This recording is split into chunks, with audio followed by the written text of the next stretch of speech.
மேடை அன்போடு அழைக்கிறது சிறப்புரை வழங்க. Let's welcome sir. சார், ஒரு சின்ன கொஷின் கேட்கலாங்களா? நீங்கள் உருவாக்கக்கூடிய சிட்டிக்கு மேஜர் முகுந்த் சிட்டி அப்படின்னு பேர் வச்சுருக்கீங்க. என்ன காரணம் அப்படிங்கிறத இந்த விழாமணியில் சொன்னால் கொஞ்சம் சர்ப்ரைஸாக எங்களுக்கு இருக்கும். ஏன்னா இதை கேட்கணுன்னு நான் ரொம்ப நாளாக ஆசைப்பட்டுட்டு இருந்தேன். அதை தான் கேட்குறேன். கொஞ்சம் சிரமம் பார்க்காம அது ஏன் என்ன காரணம்னு சொன்னீங்கன்னா நல்லாயிருக்கும். இடையில பேசும்போது அப்போ கேட்டுருங்க, அந்த கேள்வி பதில் சொல்லிடுறாங்க. ஓகேங்க சார், தேங்க்யூ சார். இங்கே வருகை தந்திருக்கும் மாணவ செல்வங்களுக்கு அனைவருக்கும், என்னை மாதிரி குழந்தைங்களை பெற்றெடுத்த தாய் தந்தையர்களுக்கும் என்னுடைய பணிவான வணக்கம். உண்மையிலே இந்த இடத்துல நிற்கிறது ரொம்ப பெருமையாக இருக்குது. ஏன்னா கிட்டத்தட்ட ஒரு கல்வி நிறுவனத்தை ஒரு 56 வருஷம் நடத்த முடியும் அப்படின்னா உண்மையிலே அந்த குடும்பத்துக்கு ரொம்ப வாழ்த்துக்கள் தான் சொல்லணும், ரொம்ப நன்றி தான் சொல்லணும். இந்த ஊருடைய பேரே அப்படி தான் இருக்குது, சேர்ந்த மங்கலம். எல்லாரும் ஒன்றா சேர்ந்தா மங்களமாக இருக்கணும் அப்படிங்கிற ஒரு பேர் ரொம்ப அழகான ஒரு பேர். நான் இப்போ தான் ரொம்ப நாள் கழிச்சு, ரொம்ப நாளில் நான் இந்த பக்கம் ரொம்ப நாள் ஆகுது. வரும்போதெல்லாம் அந்த பார்க்குற அந்த எழில்மிகு தோற்றம்னு சொல்லுவாங்க, மலையிலும் சரி விவசாயம் சரி அப்படி. ஏன்னா நம்ம யார் கூட செய்கிறோமோ எந்த இடத்துல வாழ்கிறோமோ அப்படி தான் அந்த எண்ணங்கள் வரும் அப்படிம்பாங்க.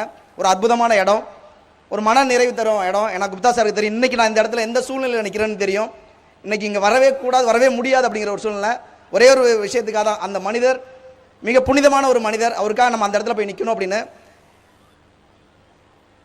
மேடம் சொன்னாங்க, கை தட்டினா ஆயுள் கூடும் அப்படின்னு சொல்லி சொன்னாங்க. நிறைய பேருக்கு ஆயுளை பற்றி கவலை இல்லை, அதனால் கை தட்டுறது ரொம்ப கம்மியாக இருந்தது. இப்போ கை தட்டுவாங்க. ஏன்னா யாரோடைய குழந்தைகள் வாழ்க்கையில் நல்லா வரணும்னு நினைக்கிறாங்களோ அவங்க மட்டும் கை தட்டினா போதும், மற்றவங்களாம் யாரும் கை தட்ட வேணாம்.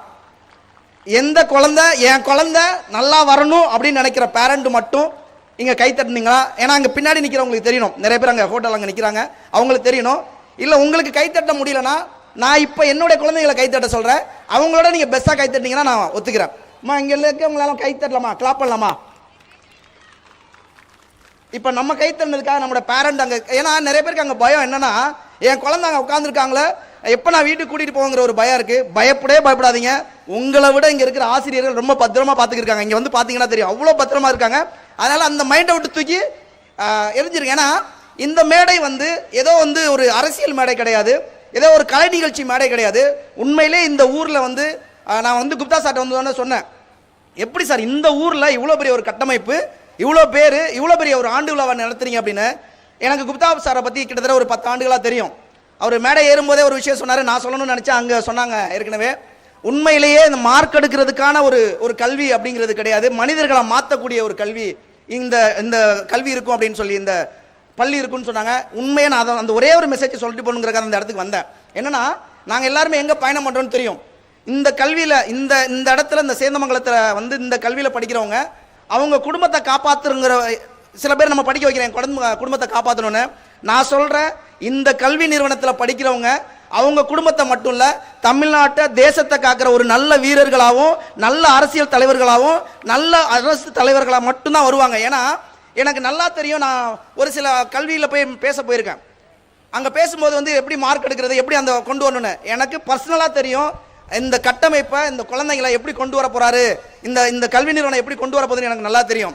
ஏன்னா சாதாரணமாக ஒரு மேடைக்கெலாம் நாங்கள் அவ்வளோ சீக்கிரம்லாம் போக மாட்டேன், ஒரு புனிதம் இருக்கிற இடத்துக்கு மட்டும்தான் நான் போவேன். இன்றைக்கி நான் ஒரு கல்விக்கோ இல்லை ஒரு மேடைக்கு வரணும்னா லட்சக்கணக்கில் கொட்டி கொடுக்குறக்கான ஆள் இருக்காங்க. நான் அதை பெருமைக்காக நான் சொல்லலை. ஆனால் இந்த இடத்துல இந்த நிமிஷத்தில் இந்த குழந்தைங்க இவ்வளோ பரதநாட்டியம் ஆடினது, இவங்க பேசுனது எல்லாரும் பார்க்கும்போது எனக்குள்ள இருந்த கவலைகள் எல்லாமே தூக்கி எறிஞ்சிட்டு இன்றைக்கி இங்கே வந்ததே இந்த இதுக்காக தான் அப்படிங்கிற மாதிரி ஒரு புரிஞ்சுது. ஏன்னா இன்றைக்கி ஒரு பேரண்ட் இருக்காங்கன்னா எப்படியாவது என் குழந்தைகளை கொண்டு வரணும். எந்த ஒரு மனிதருடைய ஒரு கல்விக்காவது அந்த தலைவருக்கு நீங்கள் உங்கள் வேலையை பாருங்கள், உங்கள் பிஸ்னஸை பாருங்கள், உங்கள் குழந்தைய என்கிட்ட கொடுங்க, நான் மனிதனை மாற்றி காட்டுறேங்கிற சொல்கிறதுக்கு தைரியம் இருக்குன்னா கண்டிப்பாக அது குப்தா சாருக்கு அந்த அந்த அந்த அந்த கொடுப்பனையும் அந்த தகுதி இருக்கிறதுனால அவர் சொல்கிறாரு. ஏன்னா நிறைய பேர் குழந்தைங்களை எப்படியா தள்ளி விட்டுறணும், எப்படியா படிச்சுடுவாங்க, எப்படியா டாக்டர் ஆகணும், இன்ஜினியர் ஆகணும் அப்படின்னு. அப்படி இல்லை. உங்களுடைய குழந்தைங்களுடைய லாங் டேர்ம் கனவு என்னன்னு கேட்டு வச்சுங்க, குழந்தைங்களுக்கும் கேட்டுங்க. அந்த லாங் டேர்ம் கனவு அவங்க இன்ஜினியராகவோ ஐஏஎஸ் ஆவோ ஐபிஎஸ் ஆவோ போலீஸாவோ எது ஆகுறாங்களோ அதுக்கு லாங் டேர்ம் கோல்னு ஒன்று கோல் செட் பண்ணி வச்சுருங்க.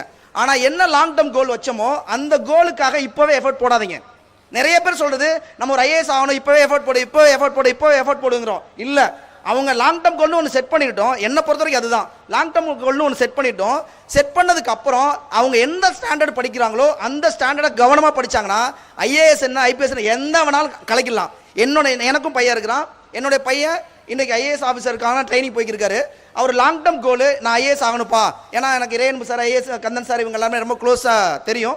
அவங்கள பார்த்து அந்த சைலண்ட் வச்ச வண்டியில் போகணும், எஸ்கார்டோட போகணுங்கிற அந்த ஆசை அவனுக்கு வந்தது. சின்ன வயசுலேயே வந்தோன்னா இது உன்னுடைய லாங் டேர்ம் கோல்னு வச்சோம். அவன் 5th ஸ்டாண்டர்ட் படிக்கும்போது பெஸ்ட்டாக படித்தான். ஏன்னா 5th மட்டும் தான் ஃபோக்கஸ் பண்ண சொன்னோம். 6th படிக்கும்போது ஃபோக்கஸ் பண்ண சொன்னோம். 10th படிக்கும்போது அதை தான் ஃபோக்கஸ் பண்ண சொன்னோம். இன்னைக்கு ஐஏஎஸ் கிளாஸ் போகும்போது ரொம்ப ஈஸியாக இருக்காங்க. எல்லாரும் பயமுறுத்துறாங்க, இது வந்து சப்ஜெக்ட் எழுத முடியாதுன்னு. அவன் சர்வசா தூக்கி போட்டு போப்பா நான் பார்த்துக்கிறேங்கிறான். என்ன காரணம்னா லாங் டேர்ம் கோல் ஒன்று வச்சுட்டு அந்த எந்த படிப்பு படிக்கிறாங்களோ அதுக்கு முக்கியத்துவம் கொடுத்தனா எந்த படிப்புனாலும் குழந்தைங்க படித்து மேலே வந்துட முடியும் அப்படிங்கிறதா. இன்னொன்று ரொம்ப முக்கியமான விஷயம் ஒழுக்கம். இந்த கல்வியில் நிச்சயமாக சொல்கிறேன் அது இருக்கும். ஏன் நான் கேரண்டியாக சொல்கிறேன்னா, நான் குப்தா சார் கூட ரொம்ப நெருங்கி பழகிறோம். நாங்கள்லாம் எங்கள் கிளாஸ் அந்த உச்சமோனுங்கிற பேர் வச்சிருக்காருல, அதுக்கு எந்த ஸ்கூலில் வைக்கிறாங்களோ தெரியல. அதுவே ஒரு பெரிய அதோடைய அர்த்தங்கள் எங்களுக்கு புரியும். நாங்கள் அனுபவிச்சுருக்கோம். இந்த தேசத்தில் காசு பணத்தை விட ஒழுக்கம்னு ஒன்று இருந்ததுன்னா காசு பணம்லாம் நம்ம வீட்டில் வந்து கொட்டும் அப்படிங்கிறத நாங்கள் ப்ரூவ் பண்ணியிருக்கிறோம். நாங்கள் கோடியான ப்ரூவ் பண்ணியிருக்கிறோம் அப்படிங்கிற ஒரு விஷயம் தான். குழந்தைங்களை ஒழுக்கமாக வளங்க. நான் சொல்லக்கூடிய அடிக்கடியாக நான் சொல்லக்கூடிய ஒரு விஷயம், குழந்தைங்களுக்கு வந்து அவங்க ஃப்ரீடம் கொடுங்க. அதே மாதிரி குழந்தைங்க மாணவ செல்வங்க நிறைய பேர் இருக்கீங்க. இந்த செல்ஃபோனில் விளையாடுறது, இவ்வளோ பெரிய கிரவுண்டு, இதெல்லாம் சென்னையில் கிடைக்காது. இவ்வளோ பெரிய கிரவுண்டு, இவ்வளோ இயற்கை இருக்குது, கிரவுண்டில் விளையாடுங்க. அதே மாதிரி நல்ல ஓப்பனாக எல்லாத்தையும் நம்ம பேச ஆரம்பிச்சா டீச்சர்ஸ் ஃப்ரெண்ட்ஸாக பேசுங்க. ஆசிரியர்கள் இருக்காங்க, அவ்வளோ ஆசிரியர்கள் இருக்காங்க. நம்ம ஒரு குழந்தைய வளர்க்குறது கஷ்டப்படுறோம். ஆனால் ஒரு ஆசிரியர் 30 குழந்தைங்கள 40 குழந்தைங்கள நீங்கள் இப்போ அந்த சின்ன டான்ஸ் ஆனாங்க அந்த குழந்தைங்க அங்கே நின்றுட்டு அந்த டீச்சர்ஸ் அவங்க பட்ட பதட்டம் எனக்கு தெரிஞ்சுது. எப்படி டான்ஸ் ஆடணும். இப்போ இன்னைக்கு போய் நிம்மதியாக தூங்குவாங்க. ஆனால் அந்த லாஸ்ட் 10 days அவங்க நிம்மதியாக தூங்கியிருக்க மாட்டாங்க. அந்த அளவுக்கு பொறுப்பாக உணர்ந்த ஒரு ஆசிரியர்கள் இருக்காங்க. அப்படிங்கும்போது நம்ம படிப்பு என்னங்கிறது முக்கியத்துவம் கொடுத்துங்க இளைஞர்கள் எல்லாருமே. அதே மாதிரி ஒழுக்கம் ரொம்ப முக்கியம். எப்பெல்லாம் வந்து ஆசிரியர்கள் வந்து அடிக்கக்கூடாது அப்படின்னாங்களோ அப்போவே வந்து போலீஸ் கையில் வந்து கத்தி போயிடுச்சு, அந்த லத்தி போயிடுச்சுன்னு சொல்லுவாங்க. நான்லாம் வந்து நான் மேக்ஸில் வந்து நான் தான் என்னுடைய மாவட்டத்தில் ஃபஸ்ட்டு. ஆனால் ஏன் மேக்ஸில் நான் ஃபஸ்ட்டு இருக்கேன்னா என்னோட மேக்ஸ் டீச்சர் மட்டும்தான். நான் ஒரு டைம் ரொம்ப ஒழுக்கமாக இல்லை தப்பு கணக்கு போட்டேன்னு சொல்லிட்டு உரின்னு வச்சார். நான் அடிக்கிறது கரெக்டு நான் சொல்ல வரல, ஆனால் கண்டிப்புங்கிறது இருக்கணும். தண்டிக்கக்கூடாது, கண்டிப்புங்கிறது ஒன்று இருக்கணும். அப்படியெல்லாம் கண்டிச்சதுனால தான் இன்னைக்கு ஒழுக்கமான இன்னைக்கு இவ்வளோ கோடி சம்பாதிச்சு இன்னைக்கு கவர்மெண்ட் இவ்வளோ டேக்ஸ் எவ்வளோ பெரிய லெவலில் வந்திருக்கும். ஆனால் இன்னைக்கும் ஒழுக்கமாக இருக்கிற காரணம் அன்னைக்கு எங்களுடைய ஆசிரியர்கள் கண்டிச்சதுனால தான். இடையில கூட என்னுடைய பையன் வந்து எங்கள் டீச்சர் அடிச்சாங்க, எங்கள் ஸ்கூலில் டீச்சர் அடிச்சாங்கன்னு சொல்லிட்டு வந்து கம்ப்ளைண்ட் பண்ணால், நான் கம்ப்ளைண்ட் பண்ணோன்னா நான் அந்த ஸ்கூலுக்கு நான் கெஸ்டாலாம் போயிருக்கேன், என்னை பற்றி தெரியும் அவங்களுக்கு. நான் மறுநாள் வந்து நானே என் ஒய்ஃபும் வந்து அந்த ஸ்கூலுக்கு போயிருந்தோம் சென்னையில். அந்த ஸ்கூலுக்கு போயிருக்கும்போது அந்த டீச்சர்ஸ் அந்த அசோசியேஷன் அப்படியே ஆடி போயிடுச்சு. ஐயோ சார் வந்துட்டார், நேற்று அந்த பையனை அடிச்சமே அப்படின்னு. நான் போய் உட்கார்ந்த உடனே அவங்க பயந்துட்டாங்க. ஒன்றும் இல்லை மேடம், நான் எதுக்கு வந்தேன்னா என்ன தப்பு பண்ணான்னு கேட்குறது தான். ஏன் அடிச்சு நான் கேட்கவே இல்லை. என்ன தப்பு பண்ணால் தெரிஞ்சால் நானும் கொஞ்சம் திருத்துவேன்னு சொன்னேன். இந்த தப்பு பண்ணானாங்க, நீங்கள் அதை சரி பண்ணது தான் 100% கண்டு உங்களுக்கு தேங்க்ஸ் சொல்றதுக்கு தான் நான் வந்தேன்னு சொன்னேன். இன்னைக்கு அந்த ஆசிரியரும் சரி 2 பேரும் என் பையனும் அவ்வளோ க்ளோஸ் ஃப்ரெண்ட்ஸாக இருக்காங்க. இன்னைக்கு காலேஜ் போகும்போது கூட ஃப்ரெண்ட்ஸாக இருக்காங்க. அந்த மாதிரி ஒரு நட்பு இருக்கணும். இன்னொன்று பேரண்ட்டும் பசங்களை வந்து ரொம்ப கண்டிப்போடதாக இருக்கணும். அதாவது நான் அடிக்கணும்னு சொல்ல, அதாவது தண்டிக்கிறது வேற கண்டிக்கிறது வேற, கண்டிப்போடதாக இருக்கணும். நான் ஒரே ஒரு சின்ன விஷயம் மட்டும் சொல்லிட்டு நான் முடிச்சிடறேன்.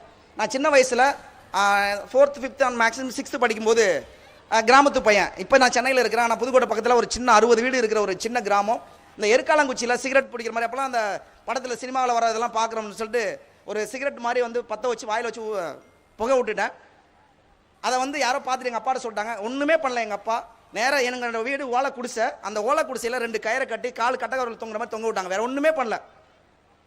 அன்னைக்கு கண்டிச்சாங்க. இன்னைக்கு எத்தனையோ லட்சங்கள் கோடிகள் சம்பாதிச்சிருக்கிறேன். தினம் எத்தனையோ லட்சங்கள் சம்பாதிக்கிறேன். நான் பெருமைக்காக சொல்லலை. அன்னைக்கு எங்கள் அப்பா அந்த விஷயத்தை கண்டிச்சதுனால இன்னைக்கு வரைக்கும் நானோ என் நண்பர்களோ யாருமே ஒரே ஒரு சிகரெட் கூட தொட மாட்டோம்.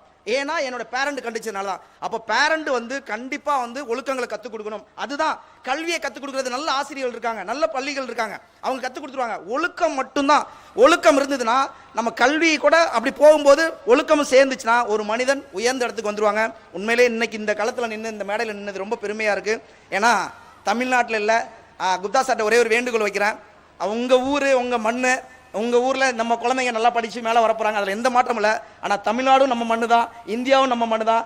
எல்லா மாவட்டத்திலையும் எல்லா ஸ்டேட்லையும் இந்த வேகா ஸ்கூல் கண்டிப்பாக இருக்கணும். ஏன்னா எல்லா குழந்தைங்களும் வரணும், வேர்ல்டு வைஸ் போகணும் அப்படிங்கிறது என்னுடைய ஆசை. இன்னொன்று, எந்த நாட்டுக்கும் இந்தியர் ஒருத்தன் பிஸ்னஸ் பண்ண போகலாம், வேடிக்கை பார்க்க போகலாம், டூர் போகலாம், வேலைக்குன்னு மட்டும் போகவே கூடாதுங்கிறது என்னோட தாழ்மையான வேண்டுகோள். எங்கே வேணாலும் போய் ஆட்சி ஆடலாம், அங்கே எல்லாருமே தைரியமாக நிற்கணும் அப்படிங்கிறது விஷயம்.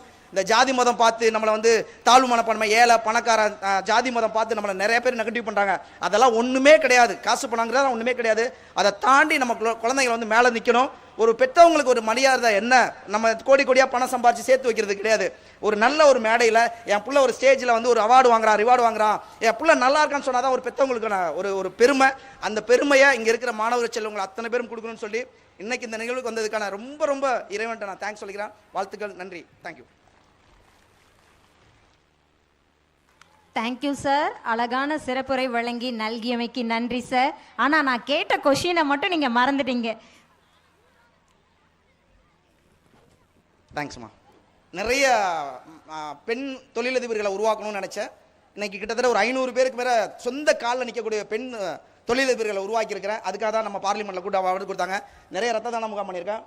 இந்தியா பாகிஸ்தான் பார்டரில் நான் வந்து போய் ஆர்மி பீப்புளோட பேசியிருக்கிறேன், மீட்டிங் பேசியிருக்கிறேன். இது மாதிரி அப்போ வந்து ஒரு நம்ம தமிழ்நாட்டிலேருந்து சென்னையிலேருந்து நம்ம ஊர்லேருந்து போய் ஒரு வீரர் வந்து இறந்தது வந்து நான் நிறைய மேடையில் பேசியிருக்கேன். ஆனால் இப்போ தான் ஒரு படமாக வெளியில் வந்தது. எதுவுமே நம்ம மக்களுக்கு வந்து ஒரு சினிமாவாக வரும்போது, ஒரு நாடகமாக வரும்போது, ஒரு கலையாக வரும்போது தான் மக்களுக்கு தெரியுது. இதை நான் ரொம்ப வருஷமாக பேசிக்கிறேன்.